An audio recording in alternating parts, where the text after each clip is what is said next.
Po, good morning sa lahat. Meron po akong i-update na red cardinal grapes. Binili ko po ito sa online mga busing.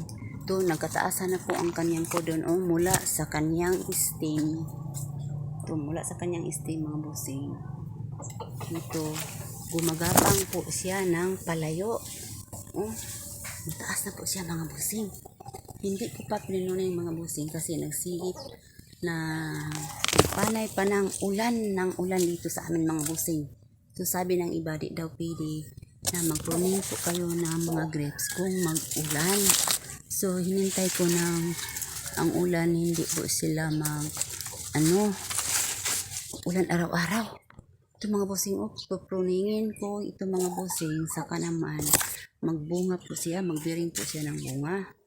Kasi po, malaki na po siya mga busing. Gumagapang po na siya ng pataas dito sa aming harapan.